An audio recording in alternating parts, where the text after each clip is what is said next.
Hey, what's up guys? So we are going to be doing a deck profile for Dark Worlds after the September list. So let's get right into it and I'll explain the choices as I go along. And this deck is definitely going to be a contender to be a very popular deck at your regionals or any tournament. Be expected to play Dark Worlds because they didn't get hit really at all at the ban list because most of them only played 2 tour guides anyways. So that said, let's get into the deck profile and I'll explain some of the choices.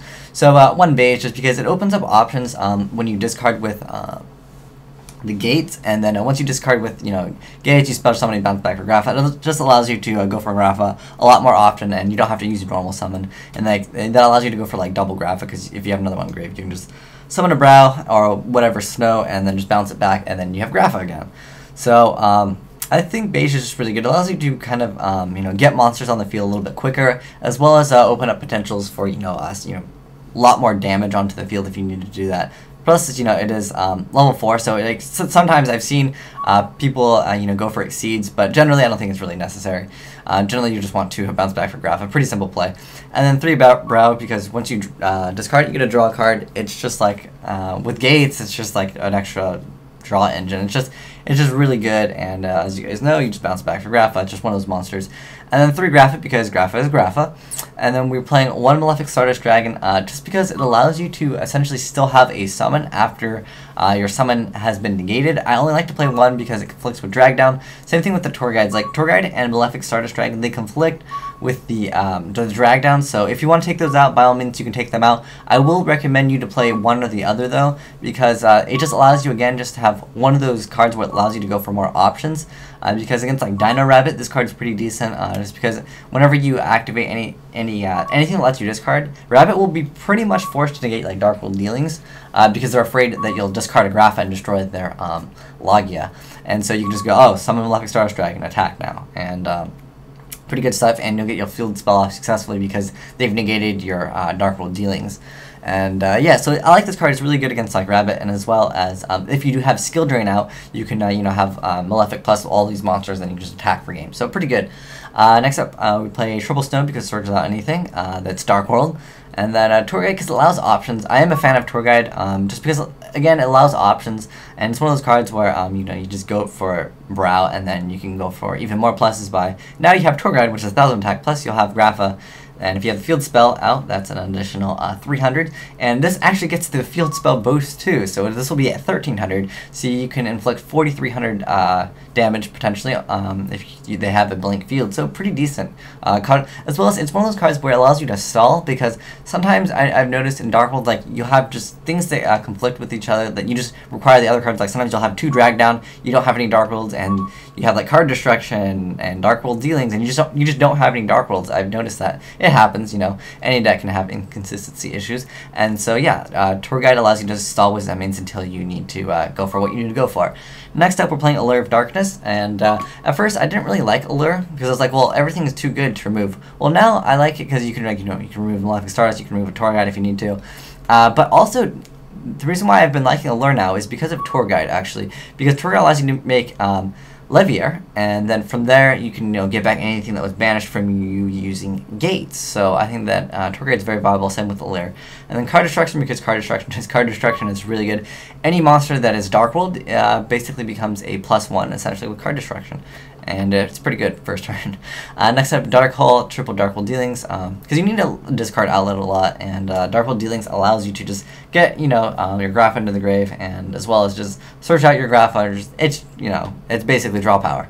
Next up, 3 Drag Down, just because it's a really good card, and I feel that if you can drag down your opponent first turn, it just sets you up for a real advantage in the game, because pretty much exactly what they'll have. They only have 1 card you don't know, because after you end, they'll have 2 cards, because they will be able to draw a card plus then their draw phase. So out of the 6 cards, there'll only be 2 cards that you don't know what they are, so you can kind of play around it. I think this overall card should have been banned, because Trap Dust Shoot was banned because it lets you look at your opponent's hand. I know Trap Dushu you can use it in any deck, but Trap Dushu only hit monsters, and when you activate Drag Down to take away someone's like Monster Reborn or Heavy Storm, that's just, you know, way too good in my opinion. But I'm sure you guys will agree with me. Drag Down is one of those cards where they activate it twice, like first turn, you basically lose. Like, it's so hard to come back from your opponent knowing exactly what you have, and then they get rid of any of the key cards or the good cards essentially in your hand. And yeah.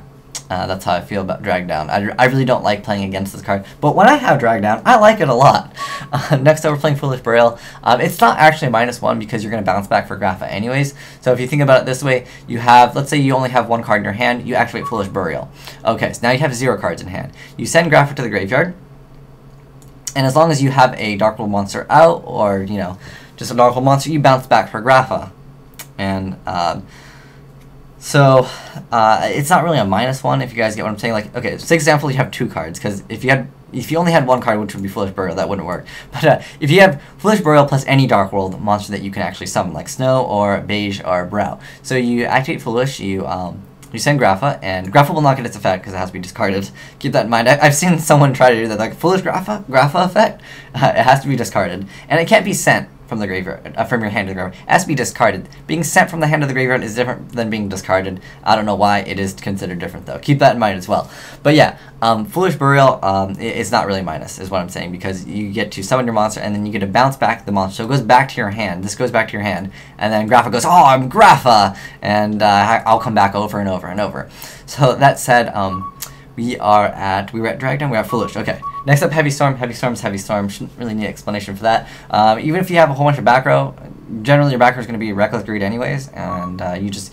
what I really like about this, if you have like a Grapha out on the field, and then like you have like Devastation, because, you know, you get Grapha back every turn anyways, and then you have like Reckless Greed, your opponent will be like, oh, he's setting a lot of cards. I'll set a lot of cards too. And then you activate Heavy Storm, then you chain your like Reckless Greeds, and then you chain Deck Devi, and then they realize, oh, all those cards they set were chainables. And yeah, it can hurt them a lot. So keep that in mind as well. You can still use Heavy Storm very active, because I've seen some Dark World players not play it, and I'm like, why would you not play it? You just chain everything. It's perfectly fine. Yeah, and then play Reborn, because Reborn's good. Keep in mind, do not Reborn Grapha. I see a lot of people mistakenly do this, even like when they're 1200 or higher in the Dueling Network rating, but like they'll actually reborn Grapha. Don't do that. Reborn your Dark World, bounce it back for Grapha. That way it's a +1. Very odd that you can +1 off of a card that it already pluses you so hard anyways. Well, Reborn, just really good. And then we're playing 3 Gates, because Gates is Gates, and it boosts your attack. Literally, if this card did not give the boost, Dark Worlds would be a completely different deck, which is surprising, because the difference between a lot of 2800 attackers, like Christia, Red Ace Darkness Metal Dragon, that makes the biggest difference in the game, which is hilarious. But yeah, and Gates overall pretty good card, gets rid of other people's field spells.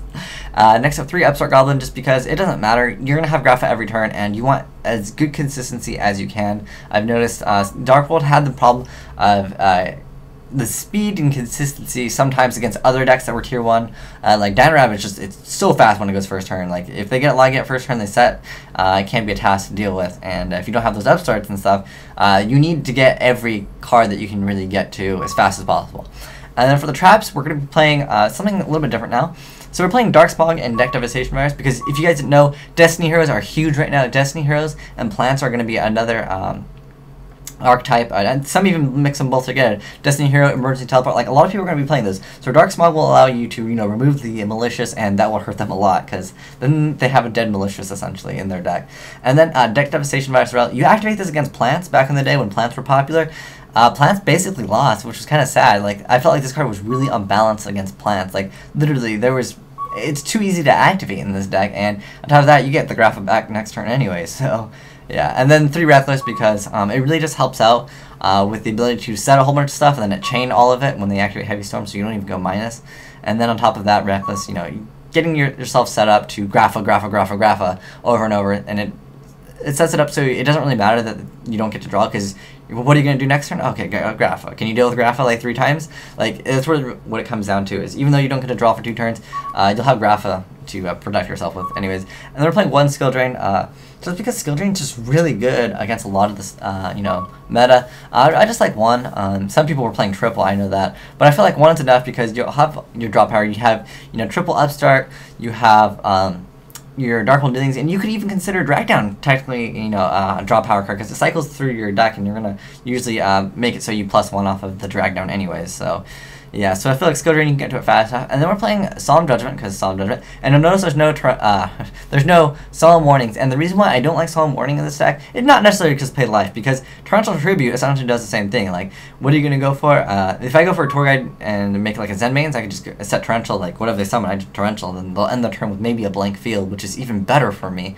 But yeah, basically you'll have Grapha out, and like, why would you want a Solemn Warning and pay 2,000 when you could just Torrential? You'll lose your Grapha, that's fine, because Grapha will just come back next turn. Why pay 2,000 life points? Because if they have some play to get over Grapha, they probably are gonna like overextend on the field anyways. And at that point, once you've used your Solemn Warning, you're down 2,000 life points. And at that point, if they summon anything after that, then they blow up your like Grapha, let's say for example, and then they just kind of like kill you anyways, and that 2,000 life points can make a difference. And again, it's just, you're gonna get back Grapha anyways. So Torrential Tribute, personally for me, I feel is overall a more solid choice than Solemn Warning in this deck. I know Solemn Warning is a good card, don't get me wrong, but I just feel like Torrential is really good. I mean, if you want to play Solemn Warning, you could maybe take out the Deck Devi or Dark Smog, because you know, those are only effective against certain decks. Keep in mind also, if you're playing against Elemental Heroes, Dark Smog is really good against that, because you know, you just remove anything. And Miracle Fusion is not a cost, which means you can use Dark Smog,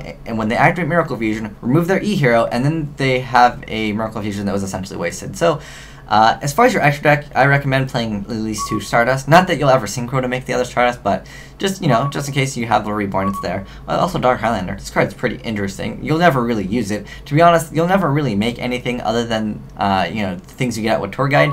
I did put Adrius in here because I liked it. Because if you activated Reborn, originally I was playing 1 silver and 1 gold, just to see how it would go against. It's really good against Mirror Match, but yeah, I like Adrius. You can't really make it anymore because I took out Silva. But generally, the only things you're going to go for, make sure you have this card. This card's really good against Zen Mains. This card's good against Zen Mains, as well as, you know, having Zen Mains and like Levier. Like the most important cards, I would say, you only really need like 4 cards in your extra deck, and like this. You'll need this because Malefic Stardust Dragon. But other than that, you won't really make any Synchros or Exceeds because you'll have Skill Drain out in the field, and plus like you have Grapha. Like Grapha is 3,000. There's very few things that get over 3,000 in the meta, I would say. At the moment. But yeah, so this has been the deck profile for September Dark Worlds, and be expected to play this deck. I will be making a video later on to how to beat Dark Worlds, because Dark Worlds is a deck that is very strong in Game 1 because of the drag downs and all those things, but Game 2 I really feel like you can side a lot of cards that hurt Dark World, which I'll get into later. But yeah, thanks for watching, guys. If you have any suggestions for this deck, because I feel like this deck is pretty solid. The only things that, you know, you could probably take out for Solemn Warnings if you want to play Solemn Warnings are these, but I feel like these cards right now, with people playing D-Draw, literally everyone is playing D-Draw. Like, at least half the games I've seen on Dueling Network, people are playing D-Draw, and or they're playing Emergency Teleport. And this shuts down pretty much all the targets you get with E-Tele, as well as this shuts down plants completely again. But yeah, if you have any suggestions to improve on this deck, let me know in the comment section below, and I'll maybe make an updated version if we need to make an updated version. But thanks for watching, guys. Asian White Dragon, signing out.